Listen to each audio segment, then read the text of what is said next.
সবাই মরে যাবো, আমরা সবাই, কেউ থাকবো না। এই পৃথিবী থাকার জায়গা নয়। কিয়ামতের সময় আল্লাহ তাআলা মালাকুল মাউতকে বলবেন, সবার রূহ কবজ করে ফেলো, সবার, কেউ থাকবে না, সবার রূহ কবজ হয়ে যাবে। আল্লাহ মালাকুল মাউতকে বলবেন, মালাকুল মাউত কি অবস্থা?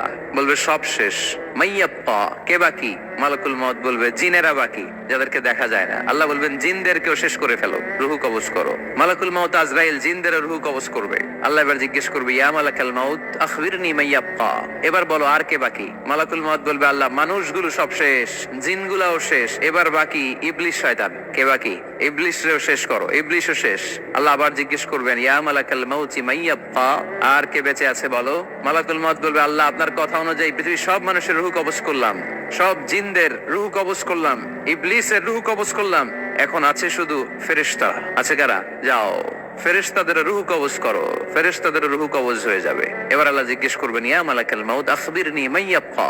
মালাকুল মাউত বলবে, আল্লাহ আপনার কথা মতো ধরে ধরে সব শেষ, ফেরেশতাও শেষ, 4 জন ছাড়া। কয়জন ছাড়া? জোরে বলেন, কয়জন ছাড়া? ইসরাফিল, জিব্রাইল, মিকাইল, আজরাইল। আল্লাহ এই 4 জন আমরা বাকি। আল্লাহ বলবে, যাও ইযহাব ইনতালিক ইলা জিবরিল ওয়াকবাদ রূহা, জিব্রাইলের রূহ কবজ করো। ইযহাব ইলা ইসরাফিল ওয়াকবাদ রূহা, ইসরাফিলের রূহ কবজ করো। ইযহাব ইলা মিকাইল ওয়াকবাদ রূহা, রূহ কবজ করো। ওই 3 ফেরেশতাও শেষ। এবার আল্লাহ তাআলা জিজ্ঞেস করবেন, ইয়া মালাকাল মাউত আখবিরনি মাইয়াব্বা, হে মালাকুল মাউত আর কে বাকি আছে বলো? মালাকুল মাউত বলবে, আল্লাহ আপনার কথা মতো মানুষগুলো শেষ, জিনগুলো শেষ, ইবলিস শেষ, আমার বাকি 3 ভাই ইসরাফিল, মিকাইল, জিব্রাইলও শেষ, শুধু আমি, শুধু আমি। আল্লাহ বলবেন, কেউ নাই? মালাকুল মাউত বলবে, না আল্লাহ কেউ নাই। এবার আল্লাহ তাআলা বলবেন, মালাকুল মাউত তুমি তো সবাই রে মারছো, এবার তুমি মরো, এবার তুমি মরো, তুমি মরো। শোনার সাথে সাথে মালাকুল মাউতের কাঁপুনি ছুটে যাবে, খিঁচুনি এসে যাবে ভয়ে।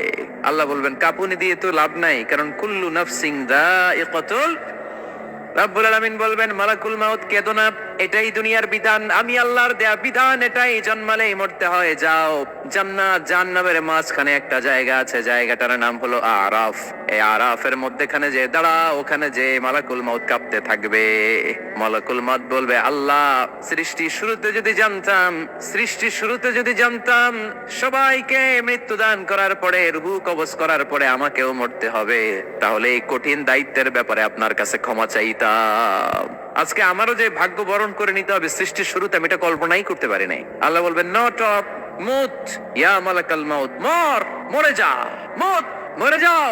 বলার সাথে সাথে মালাকুল মাউত এক বিকট চিৎকার হাঁকিয়ে মরে যাবে। মালাকুল মাউতের চিৎকারটা সেদিন এত ভয়ঙ্কর হবে, বিষ্ণু ইসলাম বলেন, ওই চিৎকারের আওয়াজ যদি পৃথিবীর মানুষেরা কান দিয়ে শুনতে পেত, তাহলে কিয়ামত সংগঠিত হওয়ার জন্য আলাদা করে ইসরাফিলের সিঙ্গার প্রয়োজন হতো না। ওই চিৎকারের আওয়াজে প্রতিটা মানুষ কানের পর্দা ফেটে ওই জায়গায় লাশ হয়ে পড়ে যেত। এবার ডানে বায়ে সামনে পেছনে উপরে নিচে কেউ নাই, একজন ছাড়া। জোরে বলতে হবে, তিনি কে? আল্লাহ তখন পৃথিবীকে একটা ডাক দিবেন, বলবেন, ইয়া দুনিয়া আইনা আনহারুকি, এই পৃথিবী তোর নদীগুলো কোথায়? ইয়া দুনিয়া আইনা আশজারুকি, এই পৃথিবী তোর গাছগুলো কোথায়? বটতলা। ইয়া দুনিয়া আইনাল জিবাল, তোর বড় বড় মাউন্ট এভারেস্ট পাহাড়, আলাস্কা পর্বতমালা, আলপস পর্বতমালা, এগুলো কোথায়? তুর পাহাড় আজকে কোথায়? ইয়া দুনিয়া আইনাল মুলুক, রাজা বাদশারা কোথায়, যারা ক্ষমতার দাপটে পা জমিনে ফেলতে চাইতো না? আইনাল জাবাবেরা, অত্যাচারী স্বৈর শাসকগুলো আজকে কোথায়? কোথায় আজকে? কোন আওয়াজ নাই। আল্লাহ তখন হুঙ্কার দিয়ে বলবেন, লিমানিল মুলকুল ইয়াউম, who belongs the kingdom today. Allah চিৎকার দিয়ে বলবেন, আজকে ক্ষমতা কার? আওয়াজ করে বলেন, সেদিন ক্ষমতা কার?